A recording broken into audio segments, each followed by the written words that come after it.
Mohon maaf ya. Dari sejak kecil kebanyakan kita diajarkan menyalahkan orang lain. Maaf. Bukan menyalahkan diri sendiri.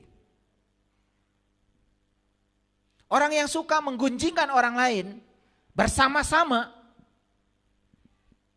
karena dia sebetulnya sedang berjamaah untuk menyalahkan pihak lain yang digunjingkan.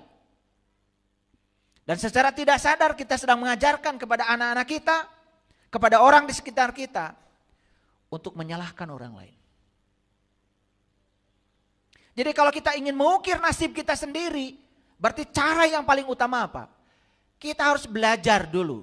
Belajar untuk apa? Belajar untuk melihat diri kita sendiri. Makanya jika kita ingin berubah, maka diri sendiri yang harus berubah, bukan orang lain.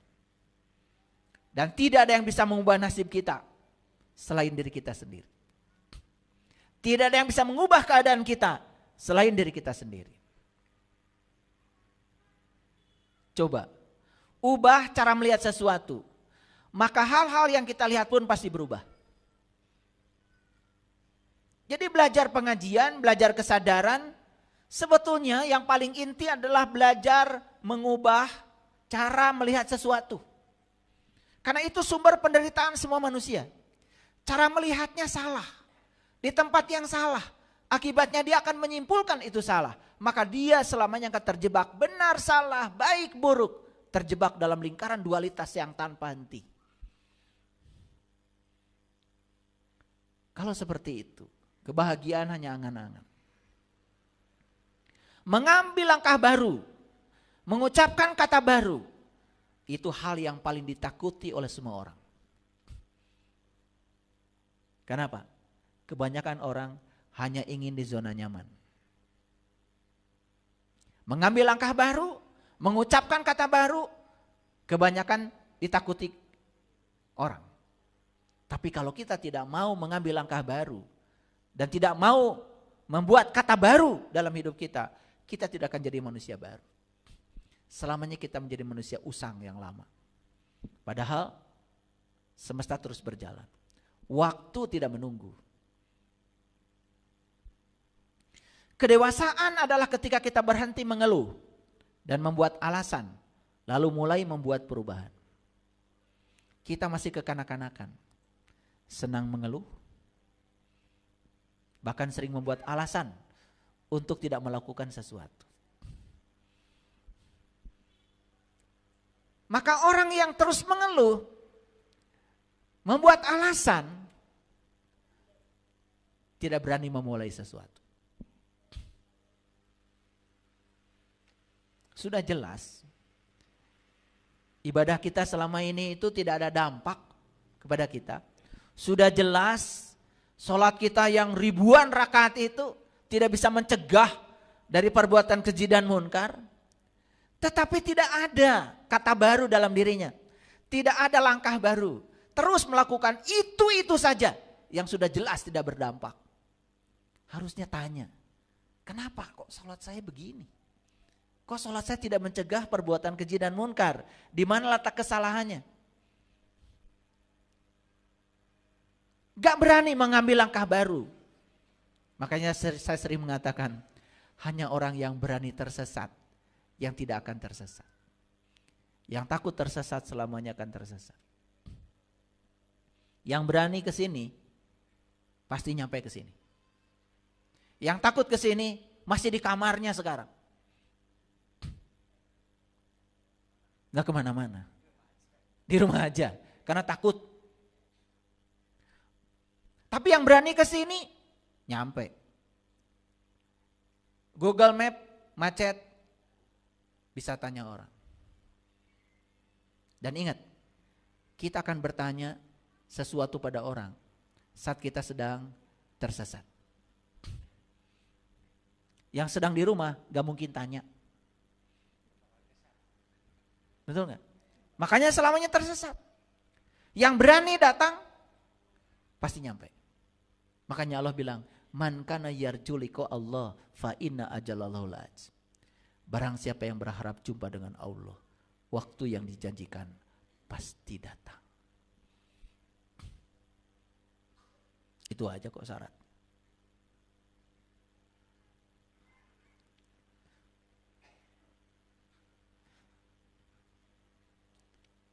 Jadi semua perubahan besar didahului dengan kekacauan.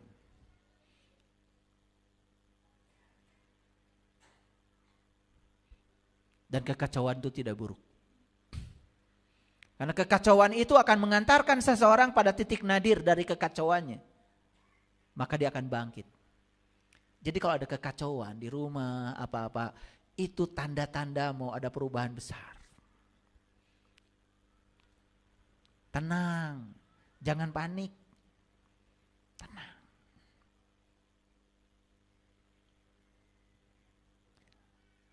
Keinginan untuk berubah harus lebih besar daripada keinginan untuk tetap sama.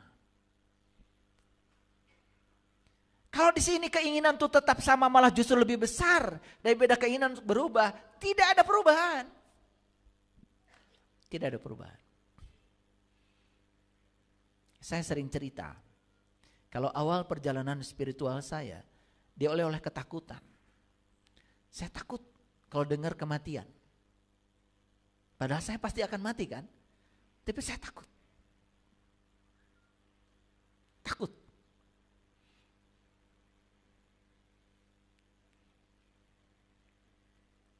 Jadi yang membuat saya takut itu ketika saya membaca satu statement dalam Al-Quran. Allah mengatakan, ketika nyawamu sampai di kerongkongan, pada saat itu kamu harus melihat. Aku lebih dekat kepada kamu. Tapi kebanyakan manusia saat itu tidak melihat. Itu yang buat saya takut. Saya takut saat nyawa di kerongkongan, saya tidak melihat. Apalagi ketika saya baca dalam Al-Quran, ya, sesungguhnya yang buta bukan matamu yang itu. Bukan yang ini. Tapi yang buta adalah mata kesadaran. Fa innaha la ta'mal absyar walakin ta'mal qulubul lati fis sudur.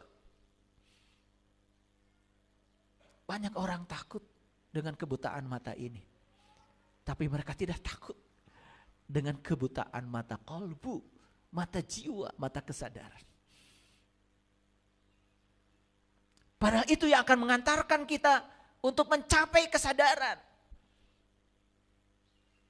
Makanya orang yang sudah terbuka, penglihatan qalbunya, basyirahnya, dia bisa memahami sesuatu lebih cepat. Itu yang disebut dengan pintar tanpa belajar, cerdas tanpa berlatih, melampaui pikiran orang biasa. Itu yang disebut dengan intuitif. Karena apa? Karena pikiran itu tidak punya kemampuan untuk bisa menjangkau sesuatu yang belum terjadi. Tapi kesadaran bisa menjangkaunya. Itu sebabnya ketika kita mengikuti kesadaran, tinggal nunggu waktu. Semua akan terjadi. Asal kita taat pada kesadaran kita.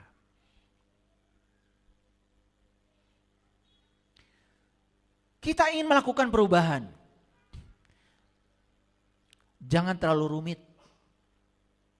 Mulai saja. Kapan? Sekarang. Gak usah nunggu besok. Gak usah nunggu uang banyak. Gak usah nunggu rumah bagus.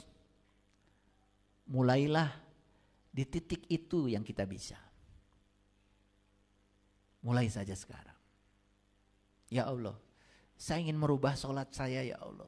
Saya ingin sholat itu mengingatmu.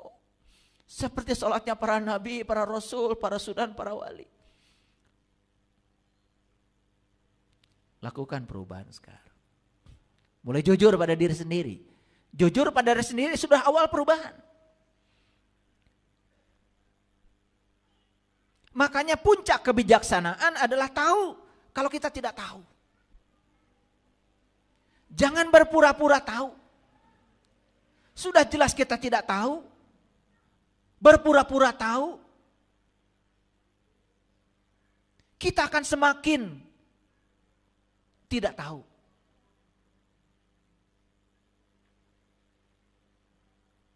Makanya orang yang paling berbahaya adalah orang yang tidak tahu. Tetapi dia tidak tahu kalau dianya tidak tahu. Lalu dia dandani ketidaktahuannya dengan macam-macam atribut. Orang yang banyak pakai atribut di namanya itu orang yang tidak percaya diri. Untuk dipercaya aja harus wah pakai gelar itu, gelar ini. Pakai baju ini, baju itu. Dandan terus. Kebodohan itu tidak bisa didandani dari luar. Bodoh itu apalagi bicaranya. Itu orang bodoh.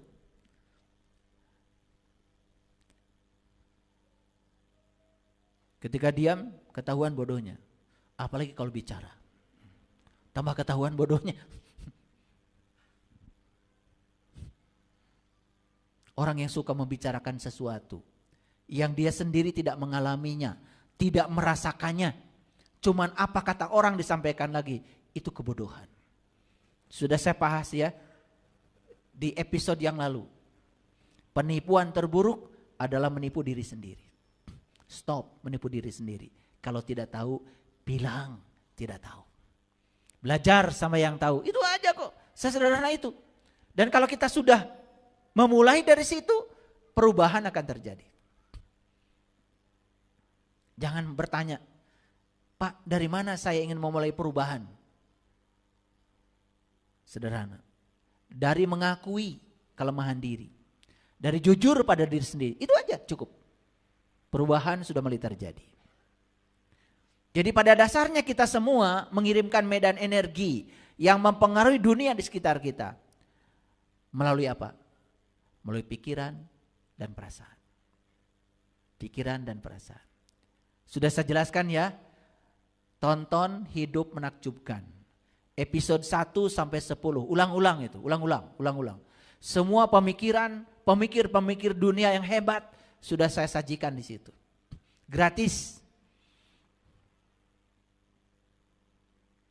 Saya ingin menyampaikan pesan pada dunia bahwa hidup itu menakjubkan. Sangat menakjubkan. Apabila kita bisa mengelola nih, pikiran dan perasaan. Menurut fisika kuantum, pikiran, perasaan, dua-duanya energi. Di pikiran ini ada apa? Di sini ada sekumpulan sel-sel neuron. Sel neuron yang satu dengan yang lain itu saling terkoneksi seperti IC, integrated circuit. Jadi di sini ada sistem kelistrikan yang sangat luar biasa ajaib. Dan sistem kelistrikan ini memancarkan frekuensi. Dan frekuensi yang dipancarkan itu yang akan kita terima. Tetapi pikiran ini seperti kendaraan. Kendaraan tidak punya fungsi apa-apa kalau tidak ada bahan bakar. Bahan bakarnya di sini. Di sini. Bahan bakarnya di sini. Di mana? Di jantung kita. Di perasaan kita. Makanya pikiran hanya mampu memancarkan gelombang medan listrik. Sedangkan perasaan bisa memancarkan gelombang magnet. Ketika berpadu, maka yang keluar adalah perpaduan medan listrik dan medan magnet. Itu yang disebut dengan medan elektromagnetik. Kekuatannya sangat dahsyat. Setiap gelombang pasti getaran. Setiap gelombang pasti vibrasi. Dia akan menggetarkan semua yang kita pancarkan. Ketika kita memancarkan frekuensi yang tinggi, kesadaran yang tinggi, yang akan datang dalam kehidupan kita, persis seperti yang kita pancarkan. Yang kita berikan, itu yang kita terima. Jadi sebetulnya sederhana.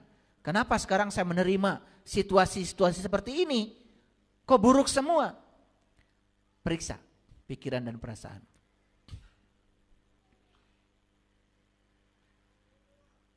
Karena bagi saya, ya, mengubah nasib yang paling utama adalah mengubah pikiran dan perasaan. Ini harus diubah. Mengubah nasib ini bukan kerja keras. Dari sini mulai. Dari sini.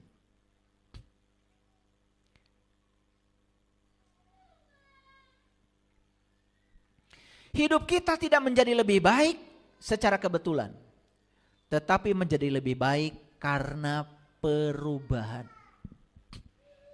Jadi jangan mimpi ada perubahan kalau hanya mengandalkan kebetulan.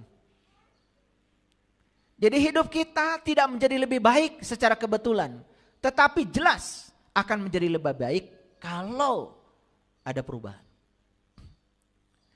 Perubahan kecil pada akhirnya menghasilkan hasil yang besar. Asal ada tindakan. Karena tindakan adalah kunci untuk semua perubahan. Menyitir kata-kata Mahatma Gandhi. 1 ons tindakan lebih mulia daripada berton-ton kata-kata. Jangan melihat perubahan jika kita tidak membuatnya. Dan perubahan harus dibuat. Siapa pembuatnya? Siapa pembuatnya? Kita. Mengkhawatirkan sesuatu yang tidak dapat diubah selamanya, itu merupakan suatu pemborosan waktu. Apa yang tidak bisa diubah? Apa yang tidak bisa diubah?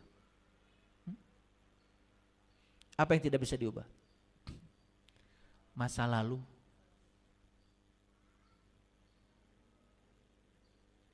Ada orang yang gemar, hobi, meluangkan begitu banyak waktu hanya untuk memikirkan masa lalu. Masa lalu tidak bisa diubah. Tidak ada yang bisa diubah di masa lalu. Yang bisa diubah adalah sudut pandang kita terhadap masa lalu sekarang. Yang bisa mengubah masa lalu itu adalah sudut pandang kita terhadap masa lalu. Dan sudut pandang bisa diubah. Kapan diubahnya? Sekarang. Oh, saya tidak mungkin menjadi saya yang hari ini kalau pasangan saya bukan yang itu. Saya tidak mungkin menjadi saya yang hari ini kalau ibu bapak saya bukan yang itu. Saya tidak mungkin menjadi saya yang hari ini kalau saya belum pernah ditipu orang itu. Saya tidak mungkin menjadi saya yang hari ini kalau saya tidak pernah disakiti orang itu. Saya menjadi saya yang hari ini karena jasa mereka semua di masa lalu. Ternyata tidak ada masa lalu saya yang buruk. Semua baik-baik saja. Karena mereka telah mengantarkan saya menjadi saya yang hari ini. Kan keren kalau gitu. Hilang semua dendam, hilang semua kebencian. Hidup penuh sukacita. Begitu kita bahagia hari ini, maka kebahagiaan rindu mendatangi kita. Uang rindu mendatangi kita. Kesehatan rindu mendatangi kita. Keberlimpahan rindu untuk datang pada kita. Like attracts like. Ini ilmu mahal. Saking mahalnya gak usah bayar.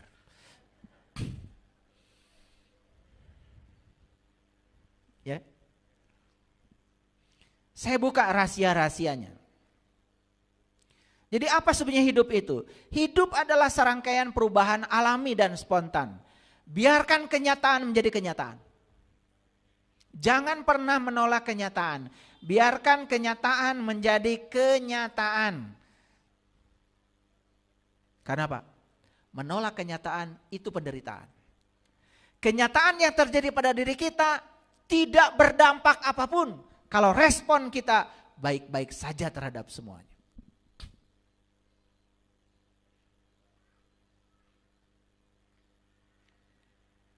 Jadi biarkan hal-hal mengalir secara alami ke depan. Dengan cara apapun yang dia suka. Karena alam semesta ini bekerja cuma satu kok. Teorinya cuma satu. Melakukan relaksasi dari satu keseimbangan pada keseimbangan baru. Itu saja. Tapi saat dia mau melakukan proses transformasi dari satu keseimbangan pada keseimbangan baru, pasti ada kekacauan, pasti. Tapi kekacauan itu sesungguhnya hanya akan mengantarkan kita kepada ketertiban. Kalau kita mau mengalir, gak ada yang buruk. Semua baik-baik saja. Tidak ada rumah tiba-tiba bagus tanpa direnovasi. Dan saat renovasi pasti berantakan dulu, bukan? Iya. Makanya perubahan itu kan seperti itu, ya. Gitu. Awalnya aja kelihatan berantakan. Tapi akhirnya kalau kita mau mengikutinya, pasti akan mencapai apa yang kita impikan. Jadi kita tidak terjebak atau terkunci dalam tubuh ini. Kita bebas untuk berubah. Dan satu-satunya yang bisa mengubah diri kita adalah cinta. Tapi cinta yang saya maksud bukan rasa perasaan. Cinta adalah kekuatan positif yang ada dalam diri kita. Cinta apa? Kekuatan positif yang ada pada diri. Kalau tidak ada kekuatan positif, Bapak Ibu tidak ada di ruangan ini. Kalau tidak ada kekuatan positif, saya juga tidak bicara di sini. Kalau tidak ada kekuatan positif, tidak ada tim IT yang bekerja. Kalau tidak ada kekuatan positif, tidak ada YouTube. Tidak ada kekuatan positif, tidak ada aplikasi. Tidak ada kekuatan positif, tidak ada HP. Tidak ada semuanya. Bahkan alam semesta tidak akan ada. Dan kita tidak akan terlahir tanpa kekuatan positif. Itu kekuatan positif. Siapa yang hidupnya berbahagia sekarang? Mereka yang sudah menggunakan kekuatan positif. Siapa yang hidupnya sekarang tidak bahagia? Karena mereka sedang mengalami ketiadaan kekuatan positif. Mereka belum menggunakan kekuatan positif itu. Lihat orang yang sudah menggunakan kekuatan positif. Lihat respon mereka.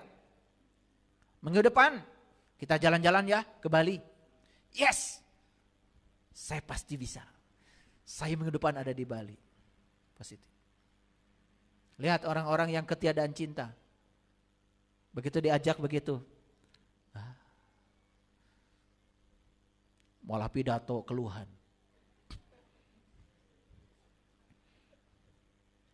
Orang yang seperti itu ya jelas minggu depan tidak ada di sana. Gak ada di sana.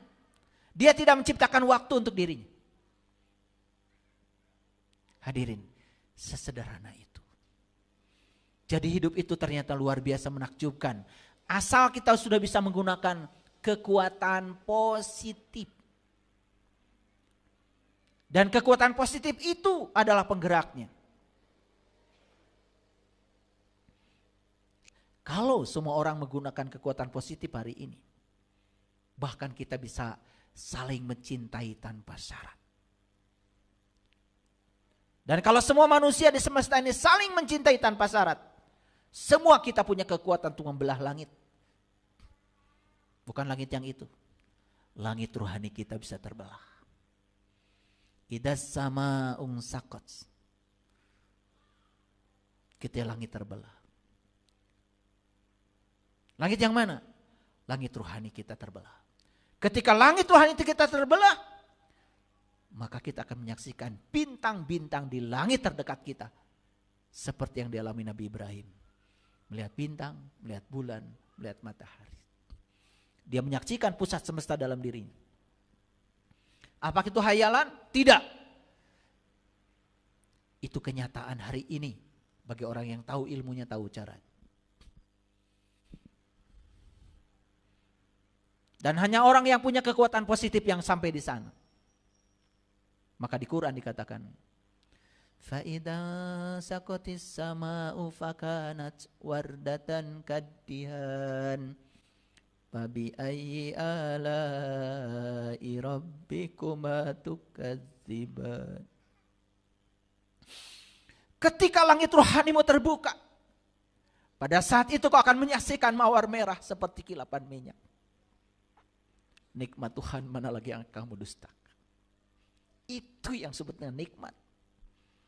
Makanya nikmat hanya diberikan kepada para sidikin, para syuhada, para nabi, para solihin.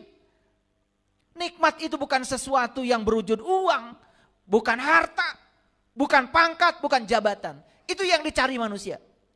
Nikmat yang sebenarnya adalah saat kita bisa menyaksikan diri kita yang sejati. Saat kita bisa menyaksikan bintang-bintang di langit yang terdekat kita. Bahkan setan pun tidak berdaya lagi.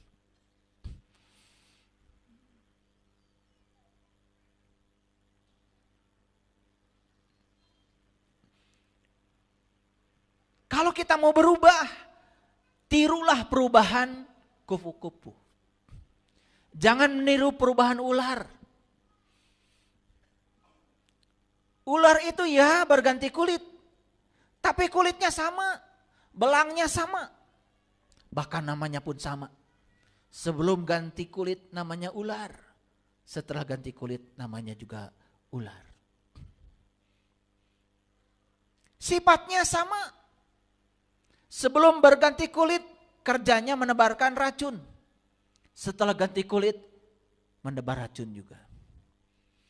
Sebelum mengganti kulit kerjanya mematuk. Setelah ganti kulit mematuk juga. Banyak yang perubahannya seperti ini. Cuma ganti baju luar saja. Sifat dan wataknya masih yang kemarin.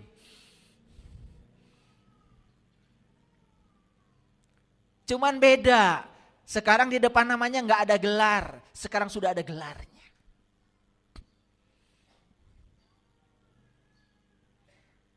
Tapi wataknya masih itu, namanya masih itu, sifatnya masih yang dulu. Ini perubahan ular. Kalau mau berubah jangan tanggung-tanggung. Belajar seperti perubahannya ulat menjadi kupu-kupu. Dulu namanya ulat, sekarang namanya kupu-kupu. Dulu menjijikan, sekarang menyenangkan. Dulu makannya rampus. Daun apa saja dimakan tuh sama si ulat. Sekarang dia hanya makan madu. Itu pun sambil melakukan proses penyerbukan.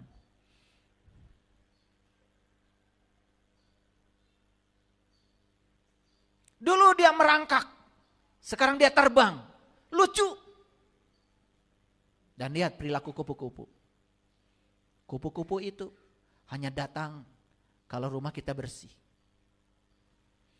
Kupu-kupu itu hanya datang kalau taman kita tertata rapi. Taman yang berantakan, gak pernah disapu, tidak tertata rapi. Jangan harap kupu-kupu datang.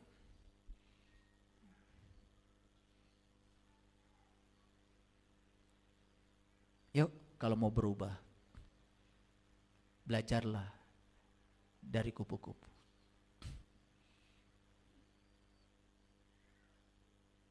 Makanya ada lagu kupu-kupu yang indah.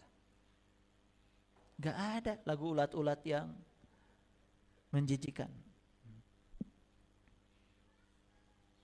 Bahkan kupu-kupu itu mau hinggap aja dia cari tangkai yang aman. Dia tidak mau lagi melukai.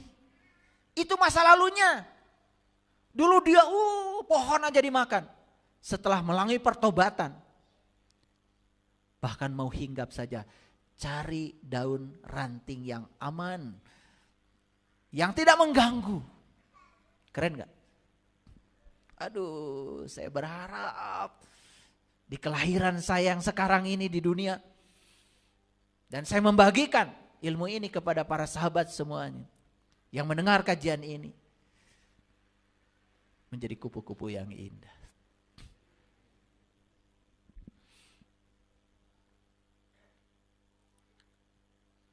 Hadirin, sebagaimana janji saya tadi, supaya percaya, kadang-kadang harus pakai ayat. Kalau belum pakai ayat gak percaya. Padahal yang tadi itu intisari dari ayat-ayat ini sebetulnya, yang sudah saya sampaikan. Yang saya sampaikan tadi itu adalah teknik-teknik untuk apa? Untuk mengukir nasib kita ini. Mengukir nasib ini. Supaya nasib kita ini berkelimpahan. Baik. Indah. Mari kita baca ayat ini. Tentu saja saya tidak akan mengupas ayat ini secara keseluruhan. Karena tidak cukup waktu. Kalau mengupas ayat tidak cukup waktu, itu sangat berbahaya. Oleh karena itu saya akan mencuplik sebagian dari ayat ini. Ini Quran surat Al-Maidah ayat yang ketiga. Dan saya akan membacakan bagian tengah dari ayat ini saja. A'udzubillahi minasyaitonirrajim. Bismillahirrahmanirrahim. Wa antastaqsimu bil ajlam zalikum fiskun. Dan diharamkan mengundi nasib dengan anak panah. Hal itu adalah kefasikan. Nah pertanyaannya, mengundi nasib dengan anak panah itu apa?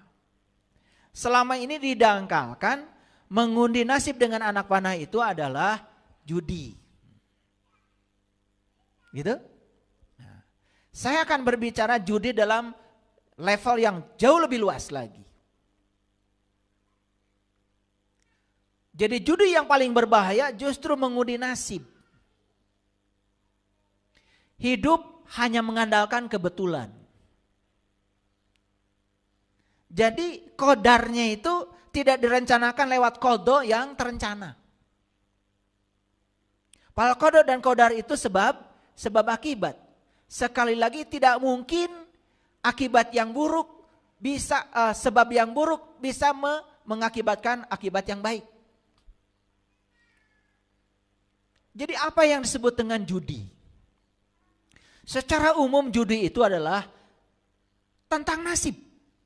Yang dibicarakan di Quran ini judi tentang nasib. Jadi judi yang paling berbahaya adalah membiarkan nasib kita tidak menentu.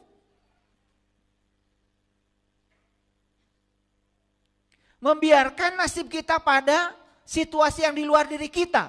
Sementara kita tidak mengukirnya sendiri.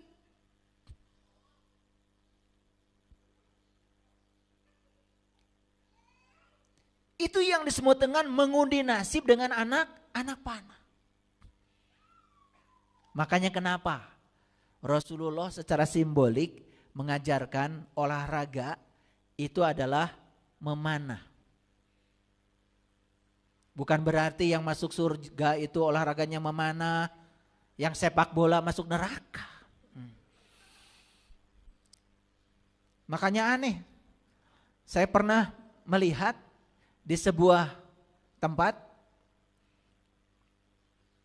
olahraganya yang lain nggak boleh, cuma dua, memanah dan berkuda. Itu simbolik dari Rasulullah. Memanah yang dimaksud bukan itu, dan berkuda yang dimaksud juga bukan itu. Berkuda itu kita harus punya tunggangan agar kita bisa naik dari kesadaran rendah menuju kesadaran yang tinggi sampai puncaknya Sidrah Al-Muntaha. Kan Rasulullah juga pakai tunggangan namanya buraq. Jadi kalau kita ingin melakukan perjalanan harus punya tunggangan. Itu bahasa simbolik. Dan tunggangan itu sudah disediakan Allah buat semua orang. Cuman sayang tidak semua orang tahu tunggangannya. Itu kendaraan terhebat yang diciptakan Allah untuk mengantarkan jiwa kita menuju Dia Sang Maha Jiwa. Itu namanya berkuda. Saya nggak mau sepak bola, pengennya berkuda. Kenapa? Biar masuk surga. Sesempit itu sudut pandang kita. Nah kemudian memanah apa? Coba, kalau memanah itu kan mengarahkan anak panah dengan kelihaian tertentu, dengan fokus tertentu, sehingga tepat di titik sasaran. Kalau anak panah kita tepat di titik sasaran karena fokus kita, karena energi kita difokuskan, kita mencapai tujuan. Jadi artinya, ya, memanah itu artinya kita memfokuskan semua potensi yang Allah berikan kepada kita untuk mencapai tujuan. Apa tujuan kita hidup tadi? Tujuan kita hidup adalah menemukan diri kita sendiri. Maka siapa yang kenal dirinya, maka dia akan kenal Tuhannya. Waduh, itu memanah. Nah sekarang kalau kita tidak punya keahlian, memanahnya sembarangan aja, tidak mencapai sasaran, itu namanya sembrono, itu namanya berjudi. Apalagi soal nasib. Banyak orang yang menggantungkan nasibnya pada Allah, pada manusia. Padahal kata Allah yang bisa mengubah nasibnya, nasibmu adalah kamu sendiri. Allah memang jadi penentu, tetapi Allah cara menentukannya tergantung kepada dirimu sendiri. Semuanya harus dimulai dari dirimu. Paham sampai sini? Paham sekarang mengundi nasib? Oke, kalau begitu kita tafakur sebentar ya. Jadi selama hidup kita selama ini,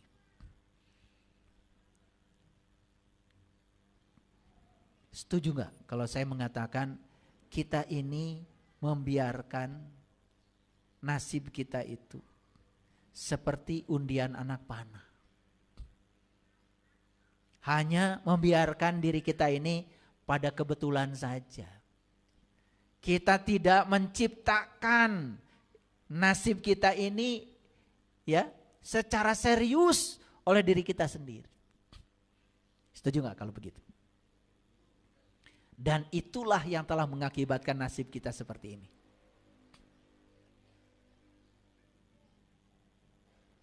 Makanya kenapa Allah mengatakan wa antas taqsimu bil ajlam zalikum fiskun. Diharamkan mengundi nasib dengan anak panah karena itu adalah suatu kefasikan.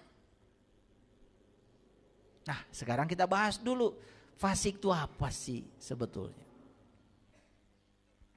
Fasik itu berasal dari bahasa Arab dari kata fasik. Yang secara etimologi ternyata saya lihat dalam kamus bahasa Arab, fasik itu artinya adalah keluar dari sesuatu. Itu secara global, fasik itu keluar dari sesuatu. Keluar dari jalur, keluar dari hukum alam. Jadi sebetulnya orang yang fasik itu orang yang melawan hukum alam. Jadi orang fasik itu sebetulnya orang yang tidak siap menerima kenyataan.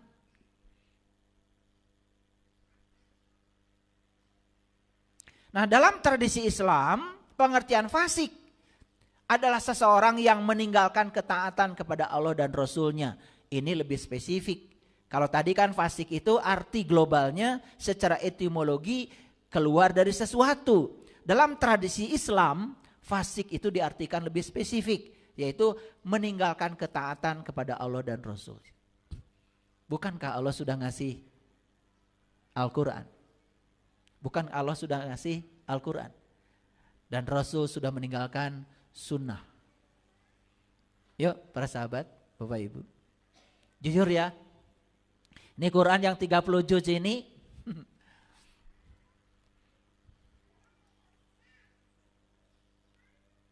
Berapa persen sih kita tahu petunjuk yang ada di dalamnya?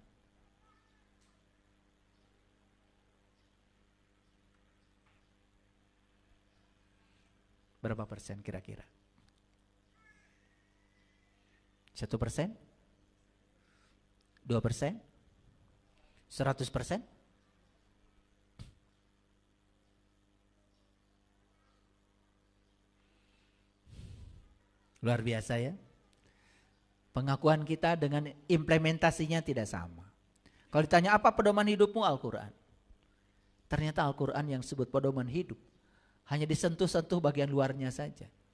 Hanya dibaca saja bagian luarnya saja. Isinya gak pernah disentuh sama sekali. Hudannya tidak kita ambil. Padahal kalau kita baca yang tadi aja Al-Maidah ayat yang ketiga. Luar biasa. Coba ayat yang tadi sampaikan pada kita.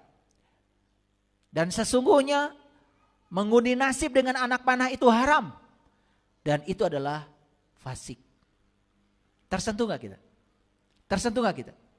Selama ini nasib saya ternyata tidak sungguh-sungguh diukir, dipahat oleh saya. Selama ini nasib saya hanya dibiarkan begitu saja. Bahkan saya menggantungkan diri pada kebetulan. Bagaimana kita bisa memperoleh nasib yang kita inginkan? Itu judi. Berarti kita berjudi dengan nasib kita. Membiarkan masa depan kita dalam ketidakpastian. Baik nasib urusan dunia maupun nasib urusan akhirat. Apalagi urusan akhirat. Mohon maaf Bapak Ibu. Allah mengatakan begini dalam Quran surat Al-Isra ayat 172. Barang siapa yang buta mata kolbunya di dunia ini, maka dia akan lebih buta lagi di akhirat. Dan jalannya lebih sesat. Itu Quran. Coba saya mau tanya. Tergetar gak hati kita sekarang? Barang siapa yang buta mata kolbunya di dunia ini, maka di akhirat akan lebih buta dan jalannya lebih sesat. Tergerak sekarang? Tergerak? Apa yang tergerak? Kalau saya buta di sini, nanti di akhirat apa lagi? Wah, berarti nanti saya tersesat dong. Saya gak bisa pulang ke Allah. Ada gak gitu sekarang? Ada? Kalau ada bagus. Lah, kalau saya buta di dunia, berarti dalam kebutaan saya salah ya melihat. Karena kalau kelopak mata lahir saja salah, apa tertutup coba? Kita bisa salah kan? Kalau kelopak mata lahir aja punya saya ini ditutup, saya sekarang tidak tahu apa yang ada di tangan Bapak Ibu. Dan kalau saya bicara, oh di tangan Bapak ini X, di tangan Bapak ini Y, saya sedang menduga, saya sedang berpersepsi. Dan itu bukan yang sebenarnya. Waktu mata lahir saya ditutup, apalagi mata kolbu tertutup, salah persepsinya tambah banyak. Otomatis dalam hidup ini kok salah semua. Karena hanya menerka-nerka, bukan yang sebenarnya. Ada nggak sekarang perasaan itu? Barang siapa yang mata kolbunya di dunia tertutup, maka di akhirat akan lebih tertutup lagi dan jalannya lebih sesat. Wah, kalau saya tersesat di akhirat, gimana ya? Kan belum ada aplikasinya. Betul nggak? Kalau tersesat di dunia sih sekarang udah ada aplikasinya. Betul nggak? Iya, susah-susah tinggal tanya Google. Ya, iya. Yang perempuan itu tuh di Google suka ngasih petunjuk tuh. 300 meter lagi belok kanan kan gitu. Betul nggak? Iya. 500 meter lagi Anda belok kiri. Pas mau belok juga dikasih tahu. Tetapi di akhirat belum ada Google Map-nya. Kalau kita buta di sana terus bagaimana? Ada nggak dalam diri kita sekarang perasaan, duh gimana ya kalau saya, mumpung saya masih ada di dunia, mumpung saya masih hidup, saya ingin membayar ketertutupan mata kolbu saya. Mata kolbu saya harus terbuka di dunia. Karena kalau kita terbuka di dunia, hadiahnya banyak. Pertama kita bisa ingat sama Allah banyak-banyak. Berdiri, duduk dan berbaring, ingat. Sholatnya jadi khusyuk, nikmat. Betul nggak? Dampaknya banyak. Kita tidak akan salah persepsi, salah interpretasi, salah proyeksi. Sehingga kita bisa mendengarkan suara kebenaran. Dan suara kebenaran itu punya jangkauan yang sangat luas dibandingkan suara pikiran. Nah, jadi kalau begitu fasik itu meninggalkan ketaatan terhadap Allah dan Rasulnya. Coba saya mau tanya. Pernah dengar gak Bapak Ibu ada ayat yang mengatakan begini. Laqad kana lakum fi Rasulillah uswatun hasanah. Pernah dengar? Kapan? Kapan? Sekarang. Muludan.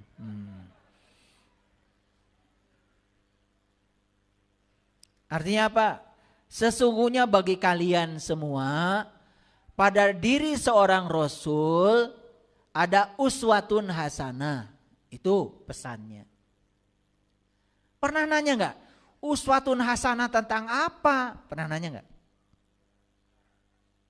Itu kalian. Makanya enggak dapat apa-apa. Cuma gitu aja. Padahal di ayat itu dijelaskan. Liman kana yarjullah. Uswatun hasanah tentang apa? Tentang cara mencapai Allah. Jadi yang diajarkan Rasulullah itu yang paling inti adalah cara mencapai Allah. Itu kata Quran, bukan kata saya. Harus pakai kata Quran. Biar yakin, nanti ada nyerang lagi sama saya. Maka siapapun yang hari ini mendapatkan cara untuk mencapai Allah, itu uswatun hasanahnya Rasul. Apa kata ayat itu? Wal yaumal akhir, di hari kemudian. Hari kemudian itu bukan hari akhir. Hari kemudian itu besok, lusa, itu hari kemudian. Hari setelah hari ini. Wa zakarallaha katsira. Kamu akan ingat Allah banyak-banyak. Masuk akal enggak ayat itu? Coba kita rangkai lagi. Sesungguhnya bagi kalian semua pada diri Rasul itu ada uswatun hasanah. Tentang apa? Tentang cara mencapai Allah. Kalau caranya kita hari ini sudah kita miliki, itu namanya syafaat. Syafaat itu bukan nanti. bukan dibariskan. Kalau hari ini kita mendapatkan uswatun hasanahnya, ilmu agungnya para rasul tentang cara mencapai Allah, maka hari ini, setelah hari ini, besok lusa, gak ada yang kita ingat kecuali Allah. Kalau kita ingat Allah terus menerus, bukankah itu pertolongan Allah? Mau nyuri gak bisa, mau bohong gak bisa, mau nyakitin orang gak bisa. Itu namanya syafaat. Syafaat itu sekarang, di sini, nyata. Itu yang dikatakan oleh saya tadi. Orang fasik itu menurut tradisi Islam meninggalkan ketaatan pada Allah dan Rasulnya. Boro-boro taat sama Allah dan Rasulnya. Ngerti petunjuknya saja sampai hari ini gak tahu. Agama ngertinya cuma seperti orang melakukannya. Gitu-gitu saja. Orang marah ikut marah. Orang demo ikut demo. Betul gak? Iya. Orang bilang Allahu Akbar ikut. Kan begitu? Sambil nenteng TV orang Allahu Akbar. Ngikut juga.